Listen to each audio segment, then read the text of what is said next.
ایک صاحب کہنے لگے کوئی ایسا عمل بتائیں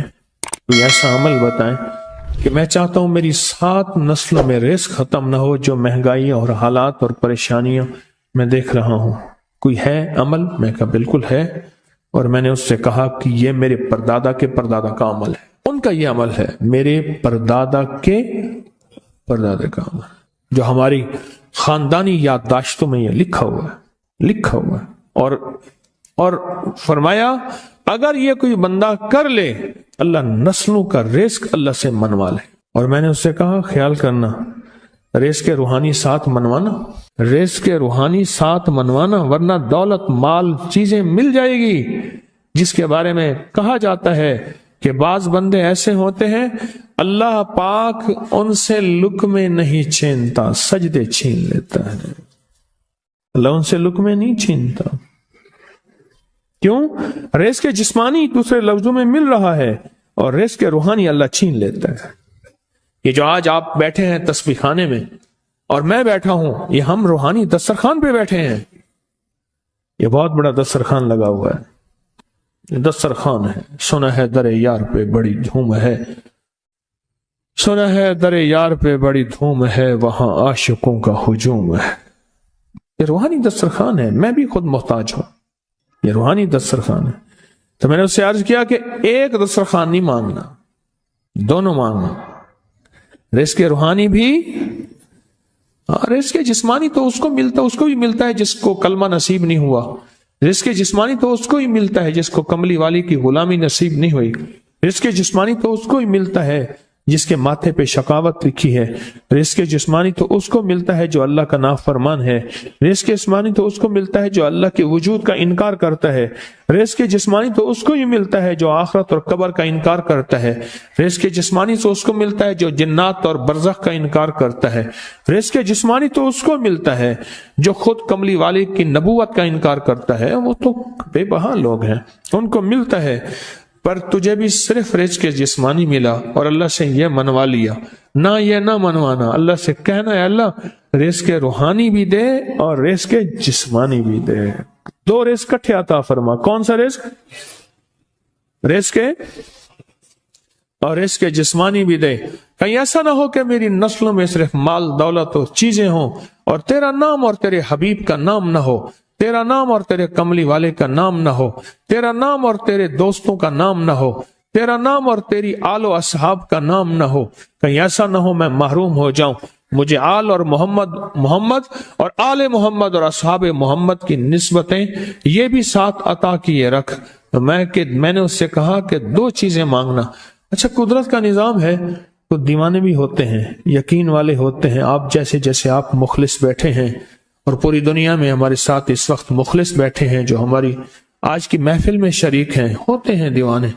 مجھ سے کہنے لگا ایک وقت ایک جگہ ہو بہت بہتر۔ میں نے اس سے کہا، میں نے کہا پھر بھی اگر ایک وقت ایک جگہ میسر نہ بھی ہو تو اگر عمل کسی وقت چوک جائے، عمل کی جگہ چوک جائے، عمل کا وقت چوک جائے، مجبوری میں نہ ہو تو بہتر ہے، پر توجہ نہ چوکے، دھیان نہ جائے، استحضار نہ جائے، یقین نہ جائے، اور سچا یقین ہو کہ میرا اللہ خود کہتا ہے یہ مانگنا بھی تو اسی نے دیا ہے نا، جب اس کریم نے مانگنا ہی خود دیا ہے تو عطا بھی خود کرے گا۔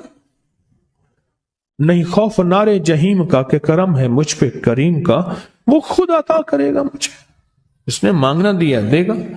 یقین ہو ایسا ایسا ایسا ایسا، اتنا زبردست یقین ہو، اتنا یقین ہو اللہ کے ملنے پہ اور اللہ کے مانگنے پہ، اتنا یقین ہو کہ گمان اور خیال سے بالا تر یقین ہو، بہت زیادہ یقین ہو۔ یاد رکھیے گا میری بات، میری طرف دیکھتے رہیں، یاد رکھیے گا جس کو ملا ہے یقین کی طاقت میں ملا ہے، اور جس سے چھنا ہے بے یقینی نے اس سے سب کچھ چھین لیا، بے یقینی نے اس سے سب کچھ چھین لیا ہے۔ جس کو ملا ہے یقین کی طاقت سے ملا ہے، یقین ہو کہ میں کر رہا ہوں اور اللہ مجھے دے دے گا۔ کہا کہ کیسا یقین ہو؟ کہا جیسے بکری کے تھن دودھ سے بھرے ہوئے اور میں کہوں کہ میرے ہاتھ سے دباؤں گا اور دودھ نکلے گا، اس سے زیادہ یقین۔ اور کہا کس سے زیادہ یقین؟ کہا کہ ایک بڑا نوٹ ہو اور بڑا نوٹ کے اندر جو ہے ایک آنے کی چیز آنی ہے، تو میں کہوں گا اس سے تو اس کی نوٹ کے اندر تو ہزاروں آنے ہیں، اور میں ایک آنے کی چیز، ایک ٹکے کی چیز لوں گا اور میرا کام بن جائے گا، اس سے زیادہ یقین ہو، اور اس سے کہیں زیادہ یقین ہو کہ سخت پیاس ہے اور میں پانی کو دیکھوں، اور پانی کو دیکھتے ہی مجھے یقین ہو کہ اس سخت پیاس میں میرا پیاس بجھ جائے گی، پیٹ بھر جائے گا، اس سے کہیں زیادہ یقین ہو۔ میں پھر بھی یقین کو نہیں سمجھا سکا، علم بھی محدود ہے، الفاظ بھی میرے پاس محدود ہیں، اس سے کہیں زیادہ یقین ہو، اس سے کہیں زیادہ یقین ہو، اور بہت زیادہ یقین ہو۔ کیا خیال ہے؟ آپ چاہیں گے اپنی نسلوں کے لیے بخت، رزق، نصیب اور مقدر منوا لیں؟ میں نے کہا روزانہ 40 منٹ بیٹھ، 40 منٹ صبح دوپہر شام، جو تیری تنہائی کا وقت ہو، کہ یا اللہ دنیا میں ایسی جگہ کوئی کہیں ہوتی، اکیلے بیٹھے رہتے یاد تیری دل نشیں ہوتی، اکیلے بیٹھے رہتے یاد تیری دل نشیں ہوتی، اور بس صرف ایک بار سورۃ فاتحہ پڑھ، اور اس کے بعد ایاک نعبد و ایاک نستعین کو دوہرا۔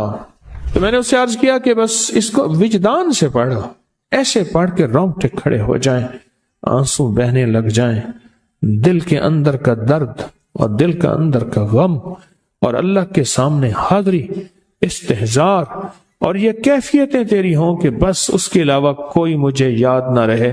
اس درد سے پڑھو صرف 40 منٹ۔ 40 کی عدد کے ساتھ کائنات کے رازوں کا بڑا تعلق ہے۔ 40 کا جو عدد ہوتا ہے، بس 40 کے عدد کے ساتھ پڑھ، اور بہت توجہ سے پڑھ، اور بہت دھیان سے پڑھ، بہت توجہ سے، روز پڑھ۔ مجھ سے کہنے لگا کتنے دن پڑھوں؟ تو میں نے اس سے کہا مجھ سے یہ دن نہ پوچھ، تیرا دل خود بولے گا کہ فیصلے ہو گئے ہیں، بس ختم، دل خود بولے گا۔ یہ بتائیں کہ پیٹ بھرتے ہوئے کوئی گھنٹی بجتی ہے، یہ دل خود بولتا ہے کہ پیٹ بھر گیا۔ پیاس میں بھی کوئی کہتا تو نہیں ہے کہ آپ کی پیاس بجھ گئی ہے، وہ دل خود بولتا ہے کہ بس اب پانی کی ضرورت نہیں ہے۔ نیند سے دل بھر جائے تو بس دل کے بس اب سو لیا، وہ اٹھیں۔ اسی طرح دل خود بولے، دل خود بولے، کیا بولے؟ دل خود بولے، اور دل اندر بولے، دل اندر بولے کہ اللہ پاک جل شانہ نے نسلوں کے لیے رزق، عزت، دولت، برکت کے فیصلے کر دی، بس دل بولے۔ کتنے دیر کر؟ اب یہ تیری اپنے مانگنے میں ہے،